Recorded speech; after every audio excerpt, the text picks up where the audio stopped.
Et c'est parti pour les 16 équipes.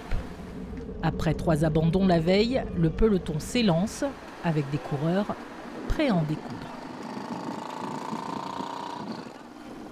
La course est à peine lancée que Timothy Rugg, vainqueur de 2 étapes en 2016, lance les hostilités. L'Américain expérimenté tente de lancer l'échappée du jour, mais peu de coureurs le suivent. Il multiplie les appels pour réunir plus d'hommes en tête de course avant d'être finalement rattrapé par le peloton. Il faudra attendre le kilomètre 20 pour voir une nouvelle échappée se dégager. Celle-ci est massive, composée cette fois de 23 coureurs. Derrière, le groupe du maillot jaune contrôle.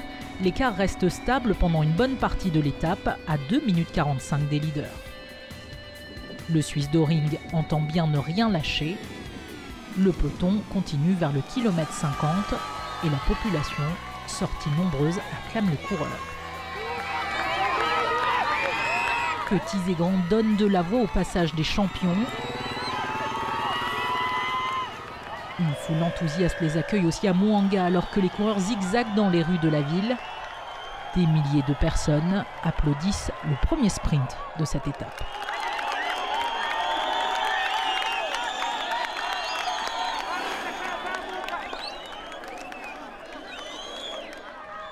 L'échappée des 23 coureurs tient l'essentiel de la course sans être rattrapée par le peloton. Le groupe de tête explose et 5 coureurs s'en échappent.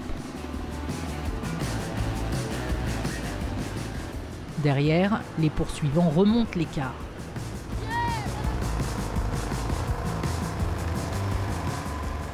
Dans la dernière montée, le groupe du maillot jaune Samuel Mugisha revient sur les hommes de tête.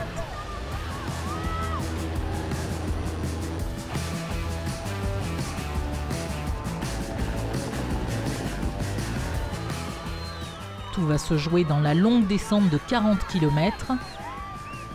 Les meilleurs descendeurs prennent la main. À 4 km de l'arrivée, Julian Edelman lâche ses derniers compagnons d'échappée et passe la ligne d'arrivée en solitaire.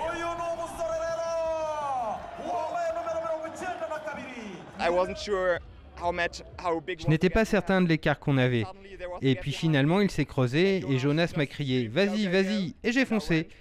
Ça a suffi, j'étais assez fort pour finir tout seul.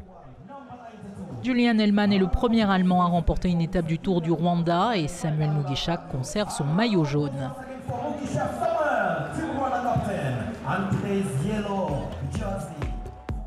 Au général, le Rwandais Mugisha maillot jaune et son compatriote maintiennent les 2 premières places du classement. Le Suisse d'Ohring fait son entrée à la 5e place.